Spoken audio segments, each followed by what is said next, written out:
นะน้าหมวกแดงๆนะ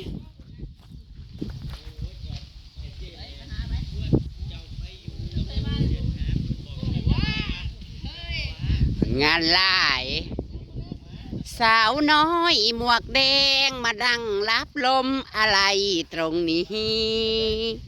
สวัสดีค่ะสวัสดีอลิศน้อยอาปากกระป้องอยู่โอ้ยปากก็จะบ่อยอยู่จะบ่อยอยู่เล่นได้เห็นว่าได้ดีก็ได้บอกกัน300 ดาขอยก็เลยบริสุทธิ์เพิ่นว่าบอกไว้บอกแม่เมยมากินกับปุ้นเรียกนะผู้เขาสวนเลย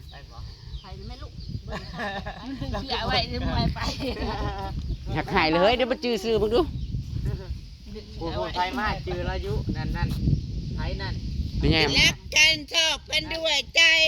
ข้ามอะไรก็ไม่ต้องเอามาฝากเพิ่นเบิ่งแล้วเพิ่นบ่ลืมติดไม่ใหญ่บุญบ่ติดไม่ใหญ่บุญ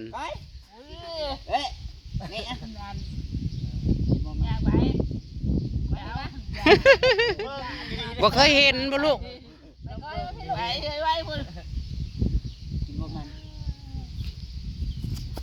เอานี่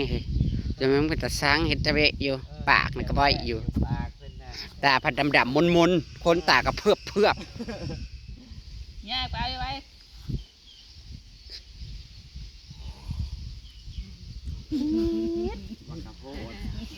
โอ้ยท้องเข่าก็บ่ได้อยู่เบี้ยหยังกระลำดอกเอาอยู่จักหักปลูกน่ะสิร้องแต่ว่ามันสิเป็นบ่ค่อยบ่งพักน่ะยังบ่ได้กินไปเอาอันเบี้ยพักกาดซ้อมมันน้ำนางตุยนะไปปลูกใช่ป่ะท่านได้ออกดอกแล้วเดี๋ยวนี้นะนี่จะเกิดหักคอยปลูกที่เบาได้คอยปลูกเลยกันหักกระติดแล้วออกดอกแล้วนั่นแล้วเปิดจะได้กินเขายังวะกล้าเองบอกสิไปปลูกในใช้เบิร์ดอันนี้มันคั่วง่ายได้เอาขี้มูห้อยคือป้าหัวไว้เอาเมื่อเอาปลูกให้เป็นคุ้มก็ได้บอกให้เป็นนานเป็นคุ้มเป็นนานก็ได้เป็นนานถ้ากระปลูกข้างๆเอาติดไว้ดีเจ้าสิได้ก้นนานผุนหรอกหลายนั่นแหละมันขี้มูสบายขี้มูห้อยมันขี้มูกับมันมีแต่น้ำได้เอื้อยของคอยน่ะมันปล่อยลงนั่นมันมีแต่น้ำได้ขี้มูแต่ละหัวสีเขียวแต่ละในคอยบุกนะฮะกำลังติดตีดอกขาวหัวขาวใจเลยหัวขาวเรียนตากลมป้าไปส้มชวนลิดน้อยทุกค่ะสวัสดีค่ะแม่ขายเมื่อไรหมูนะฮะแม่ขายเมื่อไรหมูนะเบิดแล้วไผ่ยากก็อันนี้คือป้าเขาจะมาจบนี่เอาเลิกของเขาจะข่าวผ้าหมูจะเลิศใช่พวกมันละผู้หน้าเราต้องทำอย่างนี้เราจะเห็ดของหมูป้าจะเห็ดรัดไปนี่เลยนะเอามากระต่ำอ้างแต่ว่า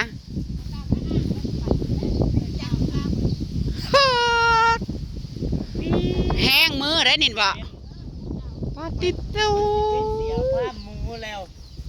ปะไปอันนี้มาไว้เอาพักเบี้ยพักมันรุ่นเอาพักกันนี่ให้ไปปลูกป้าจะไปขุดคุ้มตะแอะอีกแห้งดินเริ่มแข็งแล้วนี่นะนั่งจนได้บ้ามานำไว้นั่งนะสร้างอาลิตดิ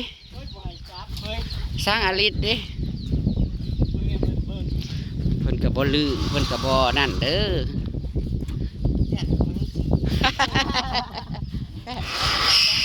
เงินบ่เข้ามากับยาเงิน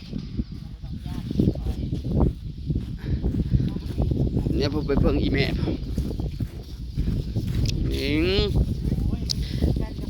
มันก็เป็นใบจอมกล้องนะบ่พริกเดี๋ยวจะไปเหยียบได้นี่นะพูดเอิญไม่รวยดูไม่รวยมาเอาลิดนะรอดูความร้าวเร่อเน่เบียร์พักคมน่ะใหญ่เลยได้เฮ้ยห้องน้ำนะลืมแล้ว ผักคมนั่นนะฮะไปโลกเอาเนาะมัมอันนี้อ๋ออันนี้ผักคะน้าผักคะน้าไปฉีกเอาใบกล้วยมาเฮ้ยตายสิได้มาขุดอันนั้นปลูกจะแอะเด้นี่เนาะระบงเป็นนี่เนาะเฮาก็เฮ็ดเป็นคลองแล้วนี่เนาะแล้วเฮาก็เฮ็ดเป็นคลองข้างล่างผักอันนี้ผักหยังอันนี้ผักกะหล่ำบอกคือผักอันตัวใส่ขี้หมูอุ้ยลายแล้วอย่าพักเล่นนะคอยนักกล้าใส่คุมเลยคอยว่ามันสิพอออกผัดว่าออกอยู่คูไหนคูเม็ดเอาเป็นหน่วยมันน่ะเด้ปีนี้เพิ่นกระห้องก็ขึ้นพี่น้องแต่ปีกายเนี่ยซ้ำนี่เนี่ยอยากเป็นหมากอยากไม่ได้ขายแล้วถั่วลิสต์ปีนี้เพิ่นปลูกถั่วดินนะ2 ไร่เนี่ยถั่วเรากำลังขึ้นขางกำลังขึ้นขางปีนี้เราปลูกอันนี้เดียวปลูกแถวเรียวเนาะผู้เราปลูกแต่นี่ก็อ้อมจนเต็มมดมาพยายามสร้างหิวนะพูว่าเป็นแค่มือนั้นมันบ่ถึงโน่นนะฮะดิมันยังแห้งๆอยู่นะฝนเพิ่งจะขาดสายหนาวก็คลายยางมาโอ้ยมันก็กำลังขึ้น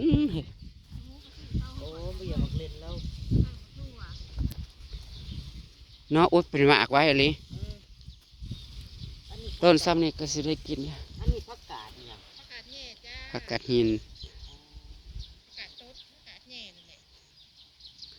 แล้วผักกาดอันนี้มันเฮ็ดน้ำผักมาได้แม่นบ่ได้บ่จิ้มไปขายมื้อเช้านี่บ่ผักนะจิ้มไปขายบ่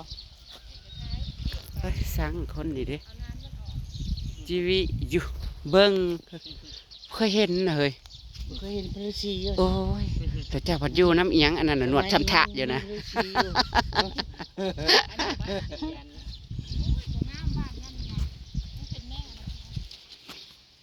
ปีนี้มันอันนั้นแหละห้องอันนั้นของเบาเอื้อกันยังบ่อยากงามได้บ่ได้ซ้ำปีกะเฮาสิเอาหยังเฮากับเอาใบเอากอไผ่แล้วเฮ็ดห่างมันเฮ็ดวานหยังเพราะเขาป้อมอีกบ่ของซุ่มข่อยกำลังขึ้นแบบอันนี้เจ้าแช่น้ำใส่เนี่ยยาพร้อมบ่มันจะออกไว้อ๋อแล้วแช่น้ำก่อนเฮาบ่ได้แช่ออกเนาะของเฮาห่วยบ่ออกก็จนว่ามันบ่ออกไปเลยบ่เคยบ้านแล้วก็ไปบ้านนะอ้ำเคลื่อนออกแต่ว่าว่านทางว่านที่พวกแค่นั้นอุ้ยเขาขอให้เป็นปุ่มเราได้ขายตลาดคูมื้อมันอย่าลุ้นนะขายดิบขายดีไม่ปิ้งยังเพิ่นก็ขายดีไปจิ้มเอามันค่ำแล้วนี่เมื่อหมูม้ากะไก่ขอบใจเบียร์ผักด้วยแม่ดูแม่เมื่อยบ่แม่เมื่อยกับพักแม่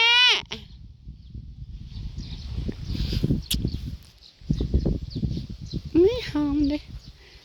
ใช่ไม่ลอยเด้ฮะเมื่อน่ะเขานี้ปลาบ่ฮะตื่นมาหายบ่เฮ้ย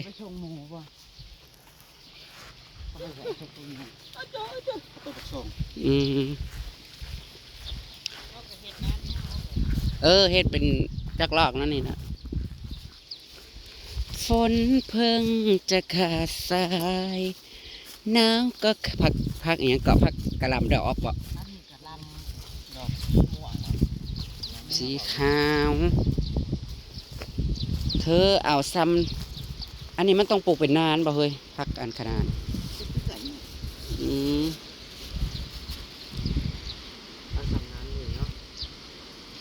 ยาวลาย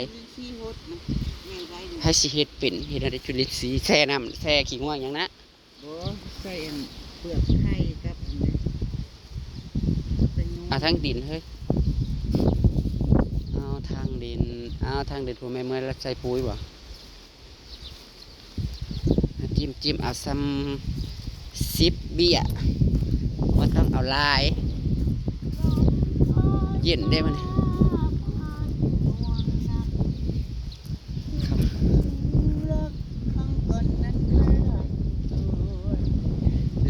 ลิส ใส่ปุ๋ยบ่บัดนี้คือสุกคือสันมาข้าวโพดคือแถวเดียวบ่แม่ใหญ่อันพ่อใหญ่เลิศนะอันนั้นอะไรแถวหนึ่งพอดี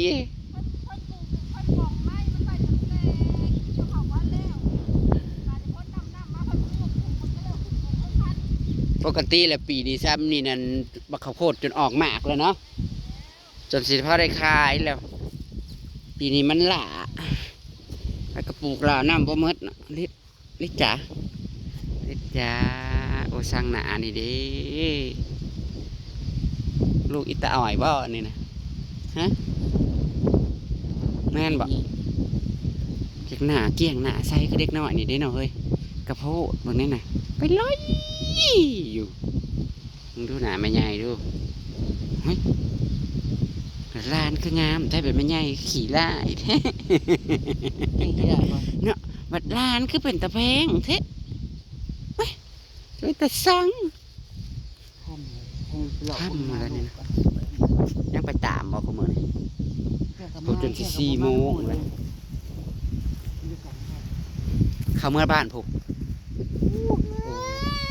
แม่เอ้ยแม่ใส่ไม่ด้วยผู้ แม่ใช่แม่นะว่าวเป็ดน้อยๆกับว่าวเป็ดพอเขามาลักหายังเขาคือบ่ขอบ่ขโจรขโมยเบิ่งเขาสร้างตามันตาดำๆพันมนมังกังอยู่ไปฮะกะขอบคุณนะคะเบียร์ผัก ขอบคุณเด้อ อู้ยมาอย่างเกาะบักแป๊บเฮ้ยนั่นเฮ้ย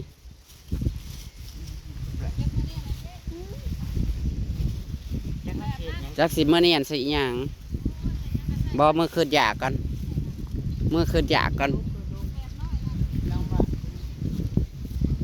จะสิเมื่อหาคุดคุมปลูกแล้วบาทนี้โอ้ย ของเมืองแดงมาเอาน้ำมีเชียวมาลาดจังหวัดใดน้ำ ของเราอันนั้นเอง ได้น้ำแม่สวรรค์ รับถอนทางผลิต อืม เส้นระเบิดก่อน ไปเอามาปลูกค่ะ หลายนานอยู่มือคุดลุงคุดอีหยังพี่น้อง ถ้ากลับมาแต่หน้าว่าอันกินต่ำแล้วก็ตีโค้งขึ้นมาพี่ขี้ฝุ่นมาสั่นโอเคนะพี่น้องจะไปกลับมาหาคุดแบ่งปลูกกระมุกกระมาจ้ะหาลูกหาเต่าอุ้ยทองฟ้ายังขึ้นมางามถือว่าบอก เฮ็ดโคตรออก สวยงามจริงๆ